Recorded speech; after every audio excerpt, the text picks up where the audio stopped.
What's good? It's your boy Jay. That's me. Let's discuss AEW Dynamite from February the 7th, 2024. An okay show for the most part, but as per usual with AEW, it's way too much damn wrestling. Way too much. They really have got to book these shows better. Tony Khan has to do a better job of booking shows. All right? To me, this show, for the most part, was okay. The only thing I cared about was the opening match and the main event. Everything else on the show didn't matter. And Revolution is in 3.5 weeks. And where the hell is Christian and Edge? Why haven't they been on the show at all? Why aren't they even a main focal point on the show? Right? Like, Tony Khan has got to start building the matches for this show. He has to. I don't understand what the fuck he's doing. I just don't get it. I don't. First match of the night, Swerve Strickland versus Hangman Page. This match went to a draw, basically. They beat the shit out of each other for no damn reason. So Swerve, towards the end of the match, he hits the JML driver, and then the bell rings because 30 minutes has elapsed. So the fans start to boo. They can't bullshit. Swerve gets on the mic and tells Hangman Page that he's not letting him get away with this easy. 5 more minutes. Heyman gets on the mic and retorts and says that tonight Swerve had to beat him to be the number one contender, and he did not do it. And then Hangman says, for Swerve, it's over. And then Hangman dips out the ring. Tony Schiavone says, this isn't over. We've got 2 number one contenders, and at Revolution, we'll have a 3-way dance. And I'm just like, this makes no sense. We already knew this was going to happen anyway. So why even do a match where possibly one or both of your guys could get injured? And I just don't understand this. I don't understand the aspect of just time limit draws and all that stuff. I just don't understand it. Maybe you could have done a double count out, or a double DQ or what have you, something like that. But you don't need to just do a no-nothing, balls to the wall, 30-minute match, and then there is no winner. I really don't understand that logic from Tony Khan, but it is what it is. We all saw this coming, so I'm fine with this, but it would have been better that it just would have announced it being a triple threat match instead of having Hangman and Swerve go out there and damn near destroy each other. That's just me. And I'm not a big fan of 30-minute matches. I'm just not. Not from a television perspective. Not from a pay-per-view perspective. If the feud calls for it, then that's fine. But just something on television where you only have 2 hours, nah, dog. That ain't me. I'm not about that shit. So I'm fine with that. Moving on. So Samoa Joe, he's backstage with Renee Paquette. And he says that AEW is celebrating mediocrity. He said neither guy won, and they don't deserve to be in the ring with him.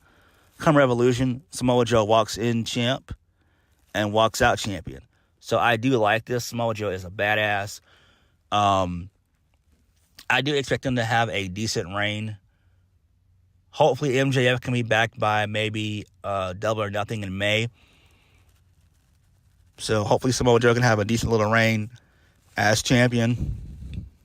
But I'm trying to think in the triple threat match, who's going to eat the pin or be submitted. Is it going to be Swerve or Hangman? I don't know.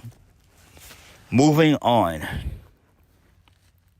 Next, so Deonna Purrazzo, she comes out. She gets on commentary. And this leads us into Toni Storm versus Red Velvet. Toni Storm gets the win via the ankle lock, so she's channeling her inner Kurt Angle, which is always a good thing to do. And then post-match, there's a brief little stare down between Deonna Purrazzo and Toni Storm. And then Luther, he gets involved, and he almost like shoves Deonna Purrazzo away from Toni Storm. And then Deonna Purrazzo was about to do something to Luther, but she didn't. And her and Toni continued to stare each other down, and that was the end of the segment. So this is fine, I guess. Again, I'm still on the fence of them really wasting the feud at Revolution. I think it's a little bit too early, but it is what it is, I guess. You can go ahead and start the match. I mean, begin the match. I mean, begin the feud at Revolution, where you end it probably Double or Nothing. So that's just me. I'm fine with it. I love Toni Storm. I love her character work. Really good shit. Like, Toni Storm is great. She's great. She's great. Moving on. So, Renee Paquette once again is backstage with the Best Friends.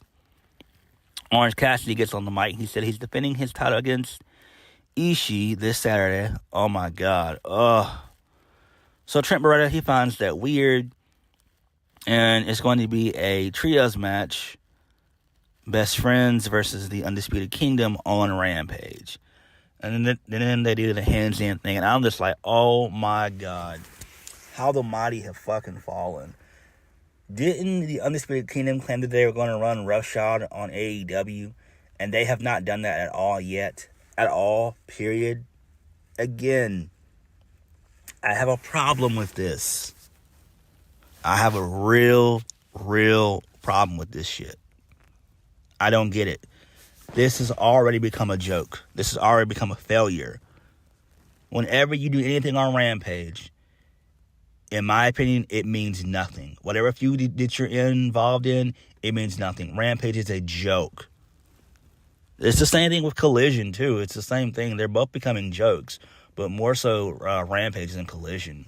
Collision is okay at times, but it's just becoming another version of Rampage. Just another 2-hour version of Rampage. Next, moving on, we get the Blackpool Combat Club versus 3 CMLL guys. So,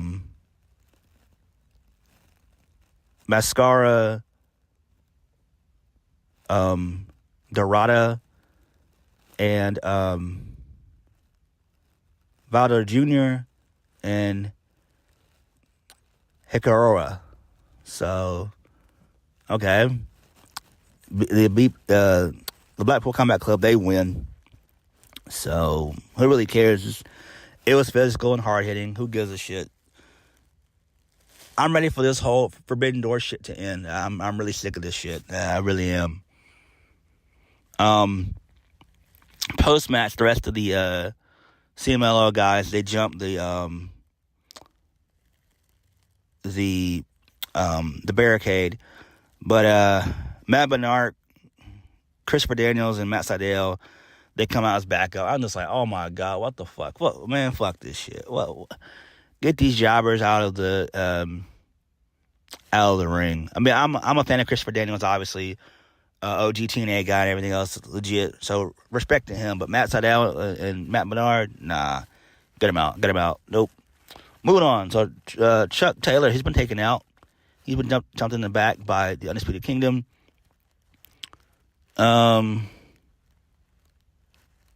So they beat him down. Again, it's not really that important. I don't care. Just a waste of time. Again, I don't know what to do.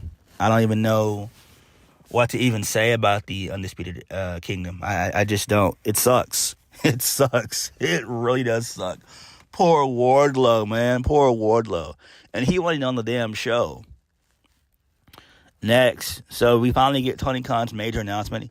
He comes out and gets on the mic. He says, TD Garden earlier in the day said Wednesday, March 13th is entitled Big Business. They're going to do a show called Big Business. Tony says that it will be a night that the wrestling world will never forget.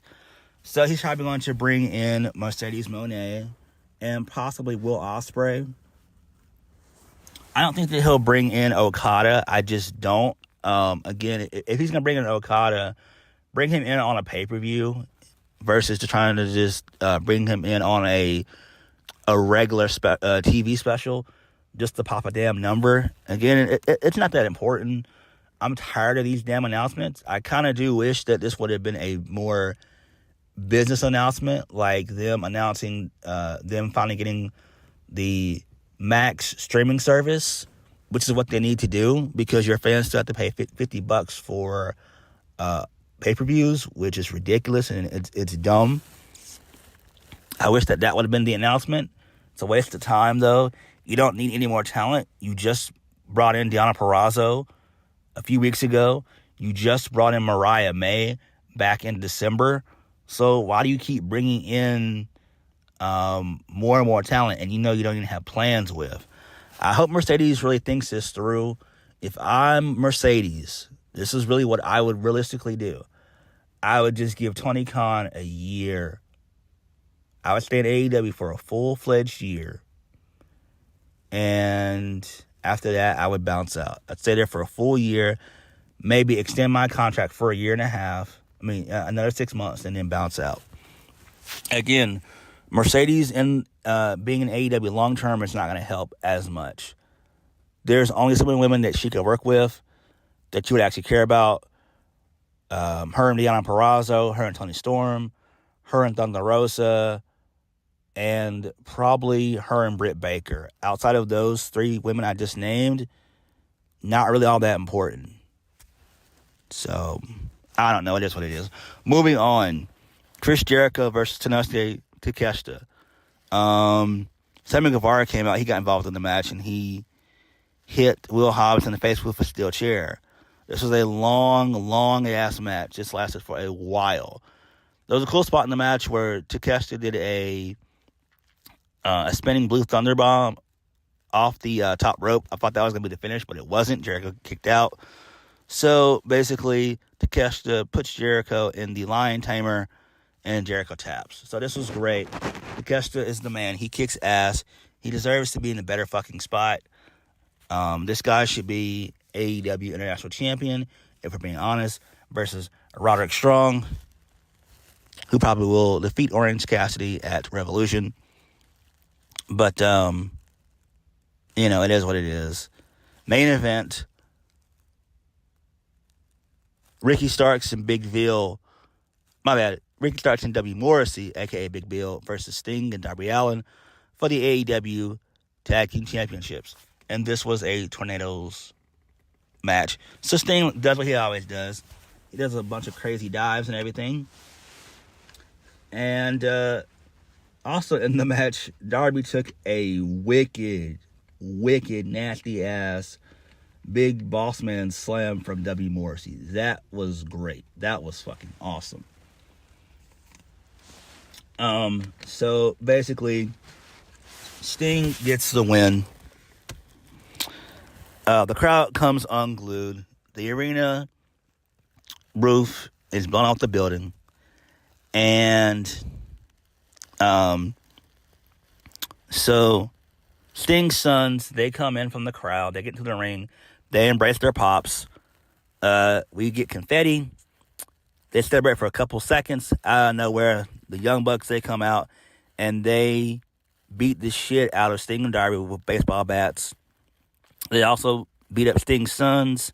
They bust Darby open, and Sting as well. So the Bucks, they're basically wearing white, so it looks really cool. They do the EVP trigger to Darby. And then they do a punt to the face to Sting after a few bat shots to the stomach. And then the Young Bucks, they drape the titles over Sting and Darby. And then they dip out to a bunch of boos. And Excalibur sold it well on commentary, saying that the Bucks are done.